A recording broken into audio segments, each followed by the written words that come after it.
on va pas voir quelque chose d'extraordinaire, j'ai envie de dire. On va parler ensemble, méditer ensemble en tout cas sur la prière. Et on va reprendre simplement ce verset que l'on trouve dans Matthieu, au chapitre 6.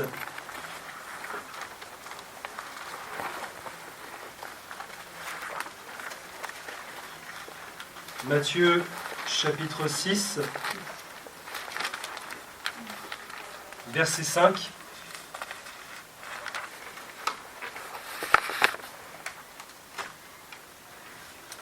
C'est Jésus qui enseigne la foule sur la montagne et qui dit « Lorsque vous priez, ne soyez pas comme les hypocrites qui aiment à prier debout dans les synagogues et au coin des rues pour être vus des hommes. Je vous le dis en vérité, ils ont leur récompense.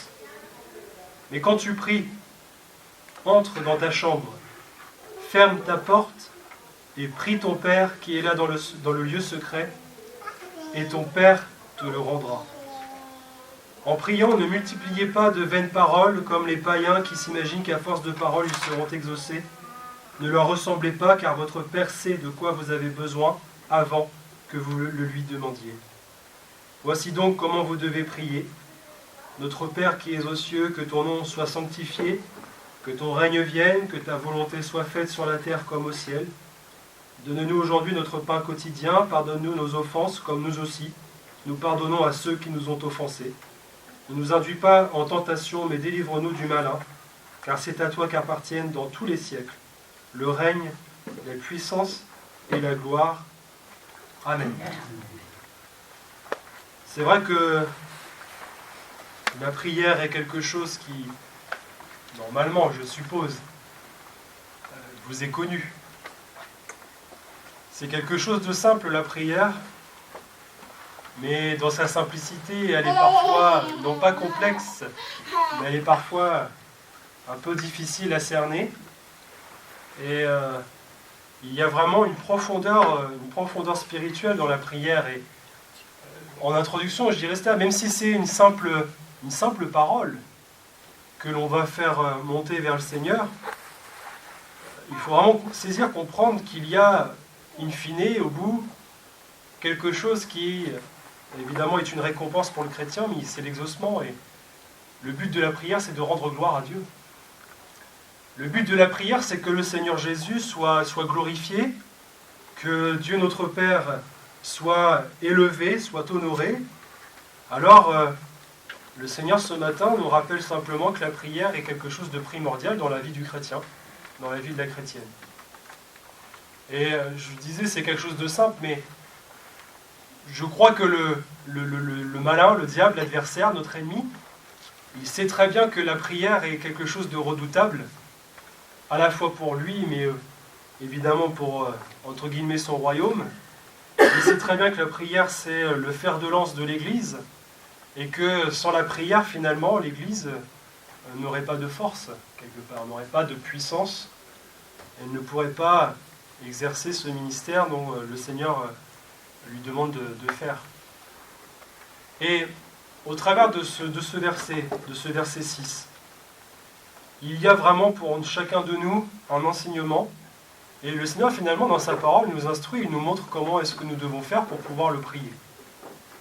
Donc j'aimerais reprendre les trois verbes, souligner les trois verbes qui nous montrent finalement que c'est notre part à tous, notre responsabilité, la prière, avec ces verbes que l'on a, ce qui consiste à dire « entre dans ta chambre », « ferme la porte » et bien sûr « prie ton Père ». Vous remarquerez qu'il y a à chaque fois, c'est une instruction, c'est comme le Seigneur qui nous ordonne, il nous dit voilà, il faut que dans un premier temps, bien sûr, que tu entres dans ta chambre. Avec un peu d'expérience, je crois que c'est ça le plus dur. Le véritable combat pour chacun de nous, c'est d'entrer dans la chambre. Je ne sais pas pourquoi, mais je ne sais pas si en tout cas vous faites la remarque, mais bien souvent, quand vous avez une réunion de prière, le jour même, vous allez avoir une journée peut-être un peu plus difficile. vous allez avoir peut-être des circonstances un peu plus délicates. Et finalement, moi j'ai remarqué que bien souvent, quand il y avait des jours de réunion, notamment des réunions de prière, c'est là où c'était le plus difficile, les journées étaient peut-être les plus difficiles. Alors je ne dis pas que c'est systématique, hein. On n'en fait pas une loi, on n'en fait pas une règle, mais bon, entrer dans la chambre, entrer dans ce lieu secret, c'est quelque chose qui est quotidien, qui doit être quotidien. Et il y aura toujours ce combat finalement entre la chair et l'esprit, parce que le Seigneur Jésus lui-même a dit, l'esprit est bien disposé, mais la chair est faible. Et on aura toujours ce combat, frères et sœurs, tant que nous serons dans notre corps, donc tant que le Seigneur ne nous aura pas repris avec lui, nous aurons toujours ce combat. Et je crois vraiment que c'est le plus grand des combats que l'on a à mener. C'est le plus grand des combats parce qu'une fois qu'on est dans la chambre, une fois qu'on est dans ce lieu secret, une fois que l'on est dans la présence de Dieu et qu'on prend conscience que l'on est dans cette présence et qu'on est là en train de prier, j'ai envie de vous dire, la victoire est assurée. Le combat est remporté. Donc le combat il est remporté, pourquoi? Parce que le Seigneur Jésus, bien sûr, est victorieux à la croix. Et il le dit encore ce matin, il dit quand vous priez, votre Père qui est là dans le lieu secret vous voit, et il va exaucer votre prière, il va répondre à votre prière. Donc la victoire dans le combat, on l'a déjà. Mais avant de saisir la victoire, c'est à nous évidemment d'entrer dans la chambre. C'est à nous d'entrer dans le lieu secret. Et il n'y a pas de secret, il n'y a pas de recette miracle. Il faut entrer dans le lieu secret. Il faut prier. Et moi je crois que c'est vraiment la plus grande difficulté que l'on peut avoir. Et c'est assez facile de trouver des excuses pour ne pas prier. Quand je dis ça, c'est assez facile, c'est-à-dire que le matin, on n'a pas forcément envie de prier parce que c'est le matin. On va dire je suis fatigué, j'ai envie de me lever le plus tard possible pour pouvoir aller au travail mais dormir le plus longtemps possible. Je suis fatigué, etc. Le soir, même chose. On est fatigué non pas d'une journée peut-être éreintante, mais si. On est fatigué de la journée, de nos activités, etc. Et puis, mes frères et sœurs, entrer dans la chambre, c'est le lot du chrétien, que ce soit le matin, que ce soit le soir. On doit entrer dans la présence de Dieu. Et c'est vraiment, j'aime pas dire ça, c'est un devoir, on a une obligation, mais c'est le cas. Je pense que le chrétien, puisqu'il est un disciple, doit aussi se discipliner dans cette pratique.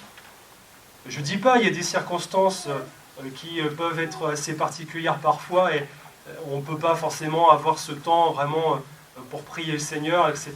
Vous avez de multiples raisons, mais je veux dire, il ne faut pas trouver des excuses. Sauf qu'il faut aussi le désirer. Et finalement, c'est là le combat. Est-ce que vous désirez vraiment entrer dans le lieu secret? Est-ce que vous désirez vraiment entrer dans cette chambre qui est finalement le symbole, l'image de l'intimité, qui est l'image finalement de cette communion intime avec le Seigneur? Et ça, est-ce que vous le voulez? Combien de fois j'ai commencé moi ma prière en disant Seigneur, aide-moi à vraiment entrer dans ta présence, aide-moi à vraiment être là avec toi, à être conscient que tu es là, à pouvoir prendre ce temps à part pour toi. Parce que c'est un combat, et le Seigneur Jésus, quand il nous dit que c'est difficile parce que la chair est faible, c'est pas un reproche. Je vais attendre 30 secondes que tout le monde puisse... C'est ici que ça se passe, hein, au fond de la pièce. Donc je disais que moi ça m'est arrivé de demander au Seigneur, de me dire Seigneur, tu vois, soit j'ai pas le temps, etc., ou je suis pas bien disposé, est-ce que j'ai vraiment envie? Mais frères et sœurs, ça fait partie d'une prière. Je disais, le Seigneur ne va pas nous reprocher que parfois dans notre vie spirituelle on a des bas, et que on dit au Seigneur, on crie au Seigneur en disant mais Seigneur, j'ai même plus la force de prier, j'ai du mal à prier, j'y arrive pas. Et le Seigneur Jésus, bien sûr, dans sa grâce, va nous aider à prier. C'est là où le rôle du Saint-Esprit est primordial, parce que c'est là où le Saint-Esprit va nous animer, va nous aider à faire monter vers le Seigneur, évidemment, notre prière, à la fois par des soupirs inexprimables, c'est-à-dire par le parler en langue. Mais avant le parler en langue, vous avez aussi le Saint-Esprit qui vient nous animer, qui vient nous aider à savoir quoi lui demander. Donc, entrer dans la chambre. On ne fait pas le lieu d'un lieu saint, hein, un lieu saint, je veux dire, l'église n'est pas, le bâtiment n'est pas un lieu saint, etc. C'est la présence des chrétiens, on le sait. Et j'aimerais dire que la chambre, c'est la même chose. Quand nous, on entre dans la chambre, elle devient un lieu saint parce que, par notre présence, par la présence du Seigneur Jésus, ce lieu est saint. Et moi, je crois qu'il faut qu'on arrive à garder aussi une certaine lucidité dans notre vie de tous les jours. Et concrètement, vous allez dire, c'est quelque chose qui est banal ce que je veux dire, mais une chambre c'est fait pour dormir. N'est-ce pas? Donc normalement dans une chambre, tout doit être,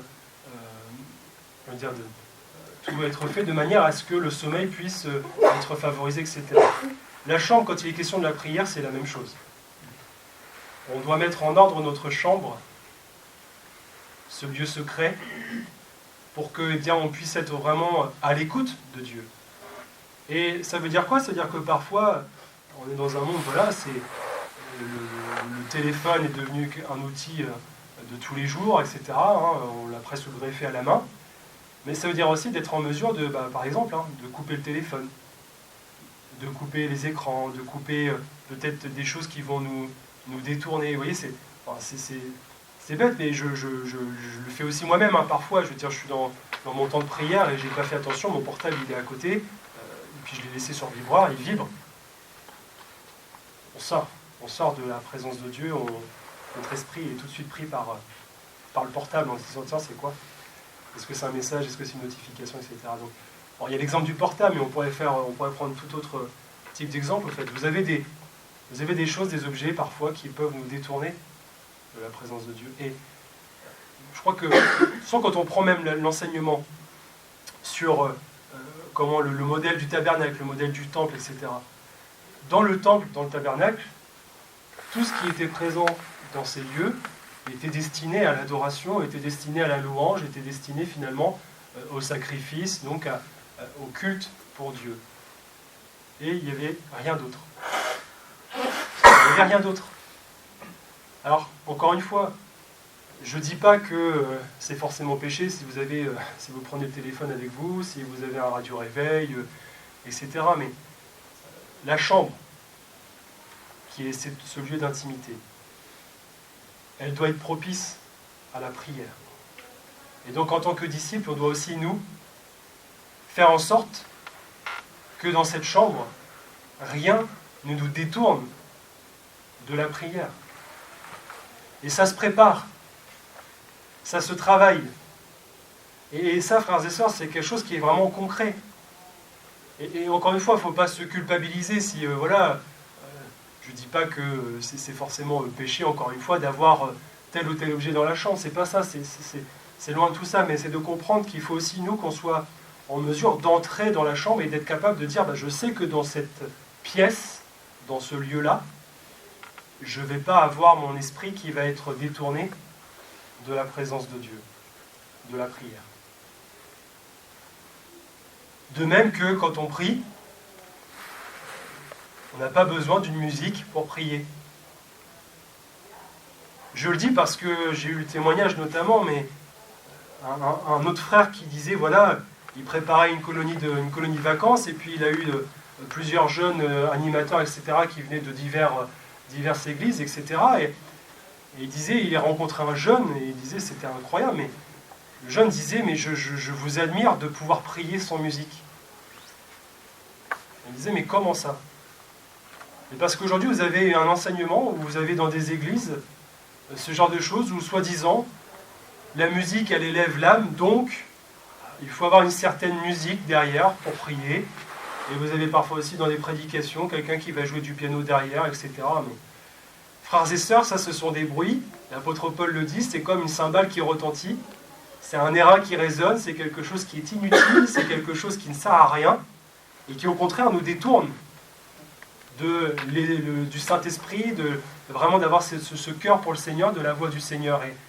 Et voilà, on est dans une génération où vous rencontrez des jeunes qui, c'est pas leur faute, ils ont été enseignés dans cette... En tout cas, enseignés, ils ont vu ces choses-là, et pour eux, c'est normal de prier avec une musique, mais finalement, à l'inverse, ça veut dire que sans musique, ils ne pourraient pas prier. Et c'est ça qui est malheureux. Or, le Seigneur nous le montre. Quand tu entres dans ta chambre, ferme la porte. Ferme la porte. À la fois physiquement, c'est ton lieu d'intimité avec le Seigneur, mais aussi spirituellement. Ferme ta porte. Fais taire les agitations. Fais taire les bruits du dehors. Fais taire tout ce qui pourrait finalement te détourner de la prière, de cette communion avec le Seigneur. Et encore une fois, c'est pareil. Moi aussi, ça m'est arrivé, bien sûr, d'entrer dans la présence de Dieu, d'avoir des agitations, de dire « Seigneur, aide-moi à fermer la porte. Aide-moi à faire taire les bruits du dehors. Aide-moi à vraiment me concentrer sur toi. » Parce que voilà, on est humains, frères et sœurs. On est aussi, évidemment, destinés à avoir des pensées parfois qui nous accablent. Hein. Ça arrive d'avoir des situations, des circonstances qui ne nous quittent pas, qui sont là présentes à l'esprit. Notre cerveau est merveilleux, mais... Enfin, j'espère qu'il est merveilleux pour vous. Le cerveau est merveilleux, mais le cerveau est compliqué. Hein. Mais qui est celui qui est capable de calmer la tempête? Qui est celui qui est capable de dire stop aux mauvaises pensées, de dire stop aux agitations, à toutes ces vagues sur la mer qui s'agitent, tous ces écumes? C'est le Seigneur. Donc n'hésitons pas à entrer dans la présence de Dieu et dire « Seigneur, aide-moi à fermer la porte de ma chambre, à fermer la porte à toutes ces agitations. »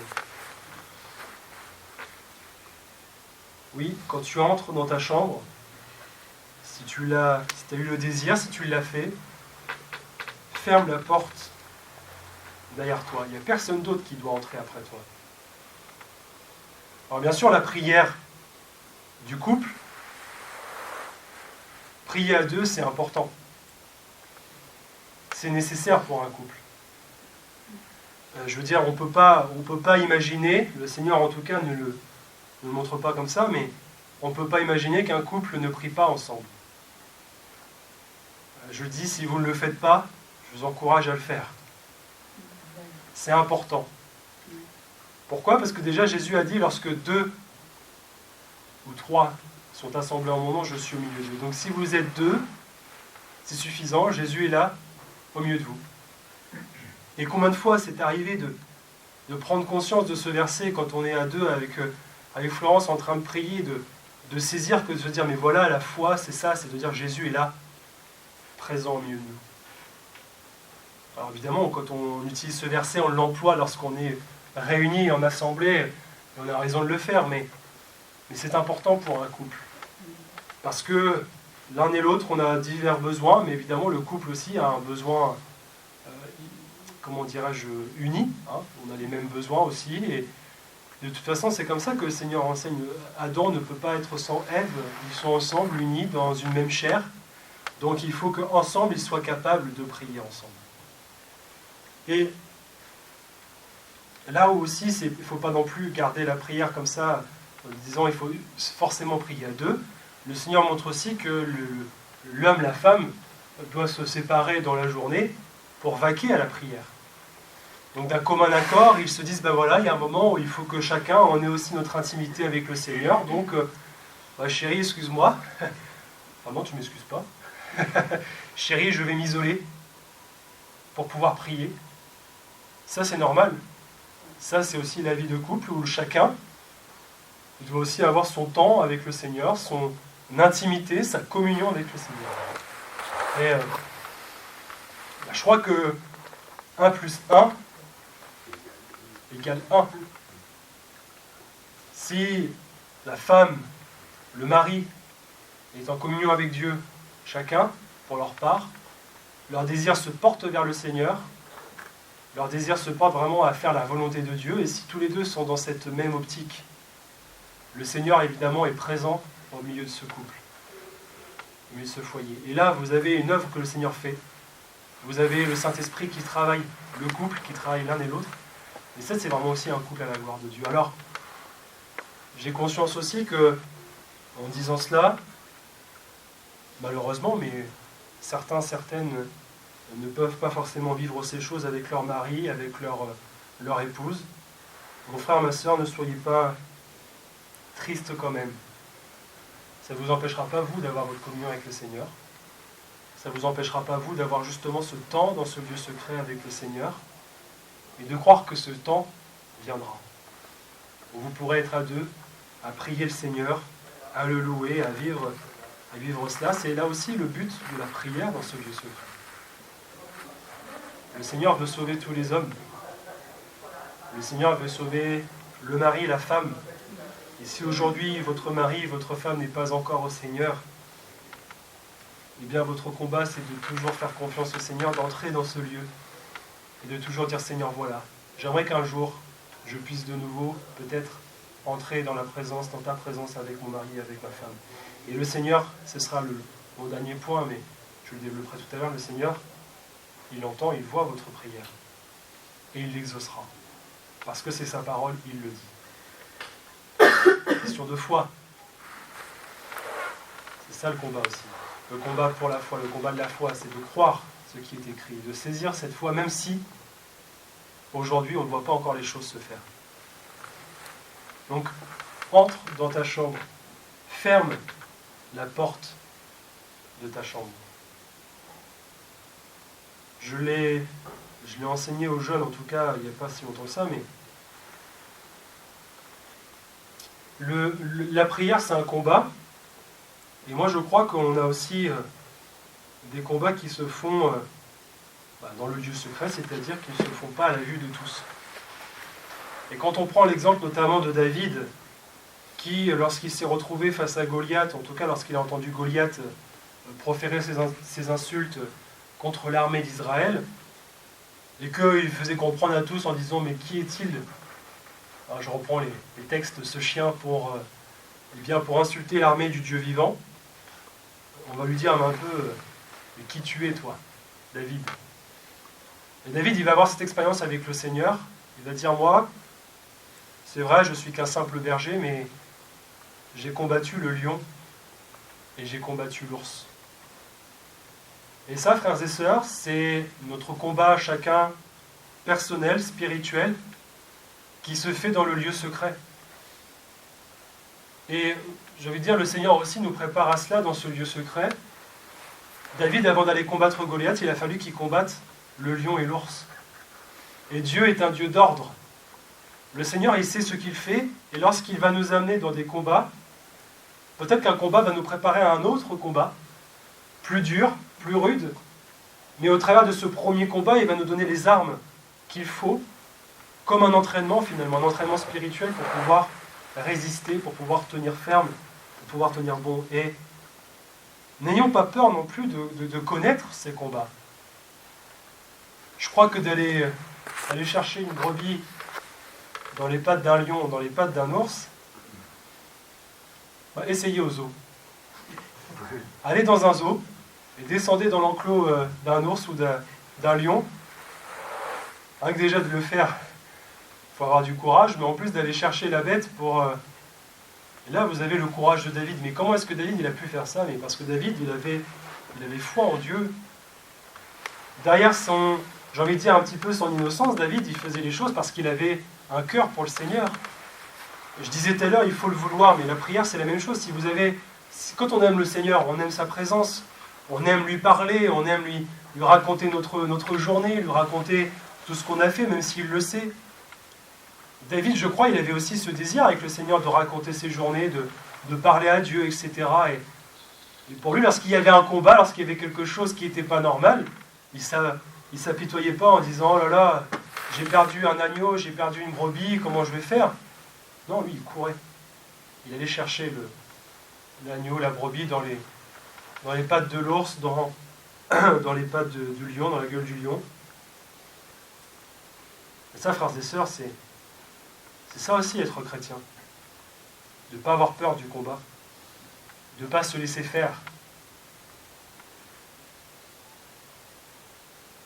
Aujourd'hui, j'ai l'impression que parfois, voilà, c'est comme ça. On se dit, c'est comme ça.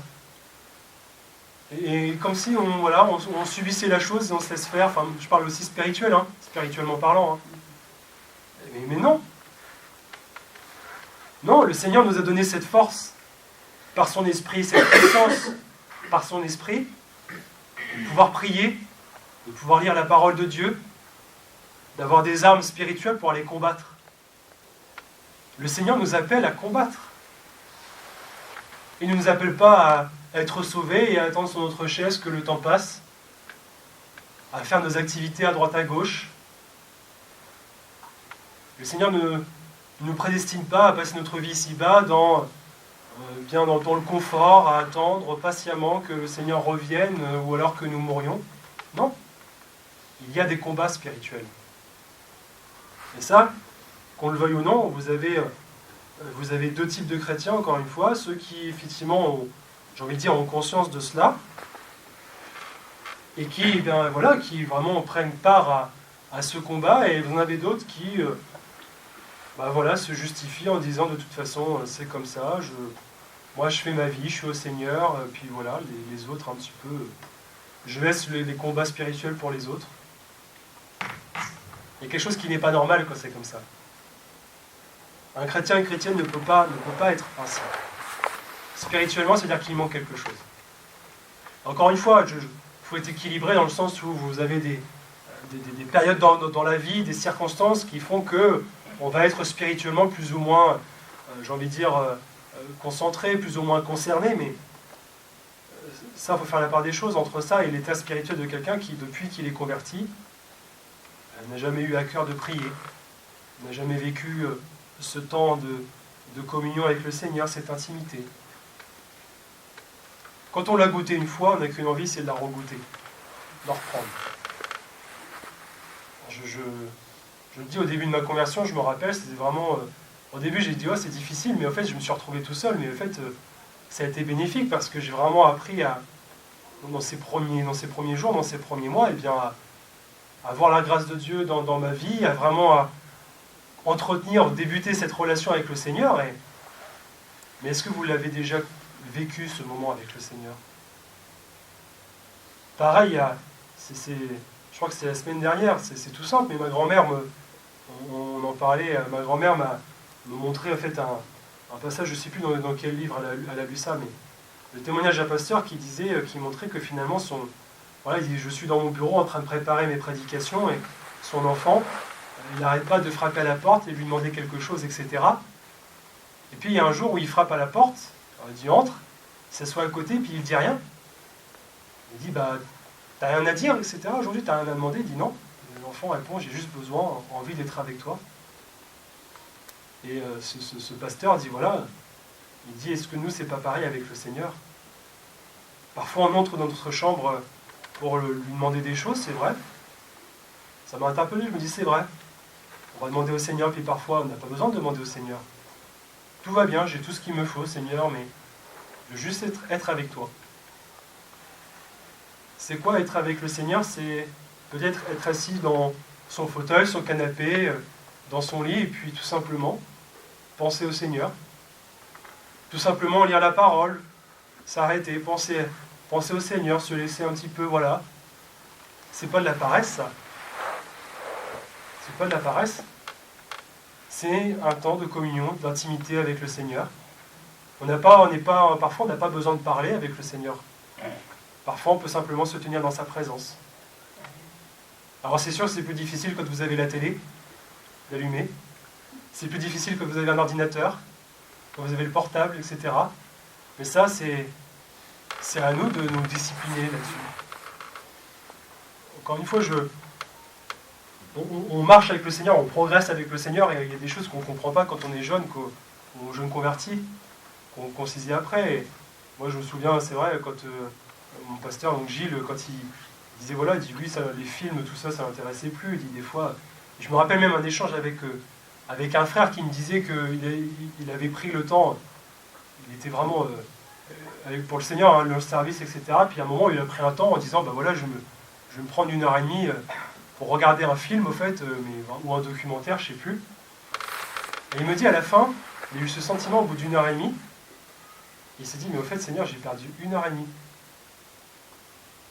J'ai perdu 1 heure là où j'aurais pu, même si j'aurais pu me reposer dans ta présence, j'ai perdu 1 heure. Et au début, c'est vrai que je me suis dit, bon, il n'y a rien de mal de regarder un film, un documentaire, de prendre 1 heure pour pouvoir se divertir, se distraire, se reposer. Le Seigneur n'est pas du tout contre ça, mais je me dis quand même, c'est vrai que c'est à cela qu'on doit aspirer finalement, c'est d'arriver à un tel, à l'état d'esprit de dire, mais être capable de dire, mais il y a un moment où, voilà, j'ai pas besoin d'être devant un film, j'ai pas besoin d'être devant la télé, etc. Et ce que j'ai besoin, c'est du Seigneur, c'est de sa présence. Alors encore une fois, frères et sœurs, c'est une question d'équilibre. Hein. Je ne dis pas qu'il faut forcément ne plus regarder la télé, couper toute communication, etc. Non, non. Mais soyons honnêtes, soyons vrais devant le Seigneur. Quand on fait notre emploi du temps, quelle est la part qui est accordée à Dieu? Alors, encore une fois, il y a un frère, ça on l'a changé, qui disait que la dîme, c'est l'offrande, bien sûr, mais il disait on doit aussi être censé donner au moins 10% de notre journée au Seigneur. Donc, alors je comprends dans l'état d'esprit dans lequel il disait, en disant bah, le Seigneur il doit aussi recevoir ce temps qui lui est dû. Donc, je me dis il ne faut pas qu'on tombe non plus dans ce légalisme un peu en disant bah, en gros je vais passer 2 heures avec le Seigneur, 1 heure avec le Seigneur, et puis voilà, je suis un bon chrétien, je suis une bonne chrétienne. Non, non. D'aspirer à ces choses, d'être en mesure de dire bah, est-ce que dans ma journée, il y a un moment je me suis arrêté pour dire ben voilà, je vais prendre le temps pour Dieu.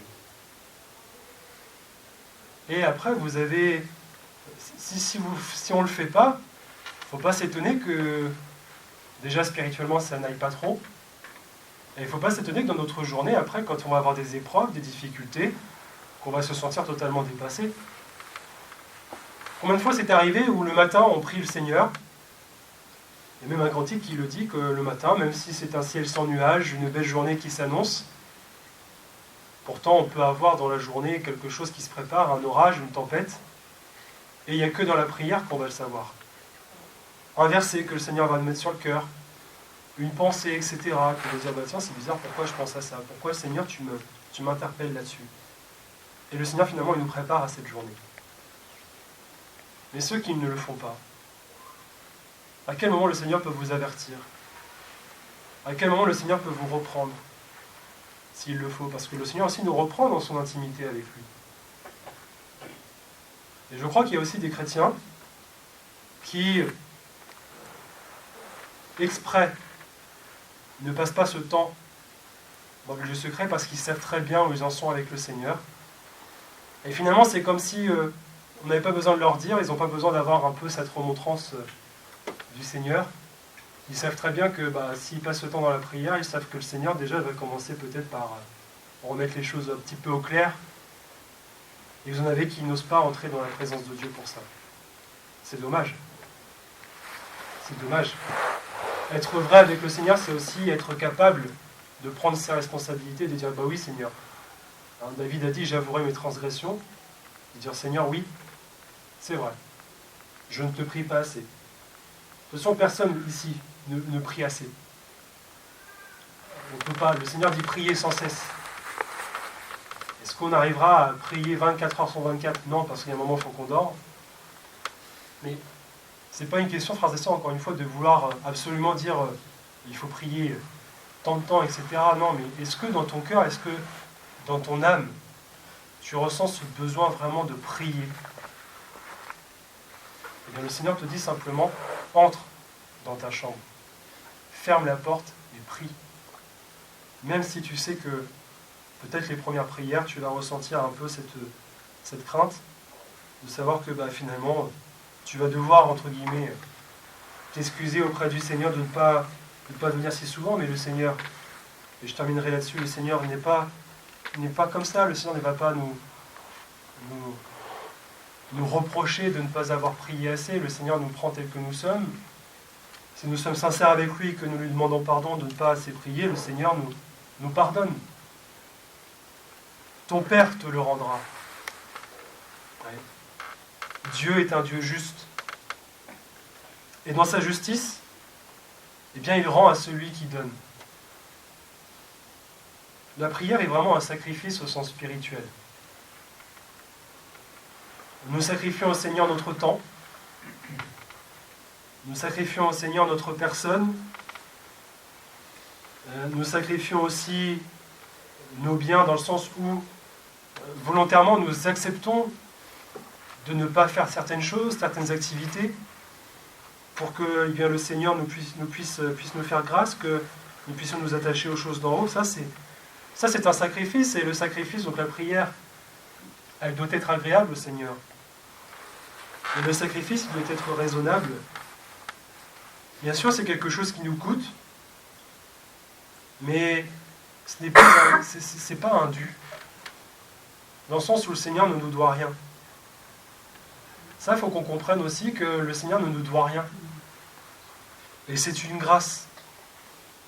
C'est là la grâce, c'est de dire que le Seigneur, tu ne dois rien, et pourtant, ton Père qui te voit dans le lieu secret, te le rendra.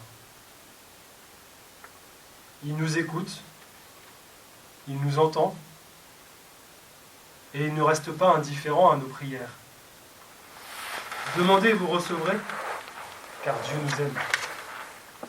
C'est cela le but de la prière. Dieu veut non seulement être glorifié, mais il veut aussi nous secourir, nous aider chaque jour. Et la prière, c'est le moyen qu'il nous a donné pour pouvoir justement expérimenter chaque jour cette grâce, pour pouvoir expérimenter chaque jour combien le Seigneur nous aime, combien il est bon envers nous. Alors oui, il y a des besoins que le Seigneur doit connaître, et jusque-là, le temps nous manque, mais n'hésitez pas à méditer sur le Notre Père. À voir quelles sont finalement dans la prière les priorités que le Seigneur nous donne. La louange, bien sûr, ça fait partie de la prière. Moi, je crois que chaque jour, on doit soit commencer, soit avoir en tout cas un temps dans la prière pour le Seigneur, un temps de louange et d'adoration. Et puis aussi, c'est des choses spirituelles que le Seigneur, pour lesquelles le Seigneur nous demande de prier. Le Seigneur s'occupe de tout le reste. Parfois, c'est vrai, on a besoin aussi de dire, Seigneur, tu vois, j'ai besoin que tu me fasses grâce dans ce besoin. Si c'est un besoin terrestre, le Seigneur évidemment répondra toujours présent. Hein. Je ne dis pas qu'il ne faut pas prier pour que le Seigneur nous donne la nourriture, le vêtement, etc. Non, non. Mais au lieu de peut-être lui demander parfois, peut-être lui rendre grâce aussi. Tout simplement dire, Seigneur, de toute façon, je ne manque de rien avec toi, puisque mon Père qui est dans le lieu secret me le rendra. Donc, voilà, frères et sœurs, je terminerai avec cela. La prière, notre lieu secret, c'est un temps où il faut que nous désirions rentrer dans cette présence de Dieu, de fermer la porte à toutes ces agitations, à toutes ces pensées, et puis bien à prier, à se mettre à genoux, à s'asseoir pour pouvoir être dans la présence de Dieu. Et avoir cette assurance, parce que c'est une question de foi, avoir cette assurance que notre Père qui nous entend dans la prière nous le rendra. Peut-être pas de la manière avec laquelle on imagine les choses, non, mais nous le rendra. Que le Seigneur vous bénisse.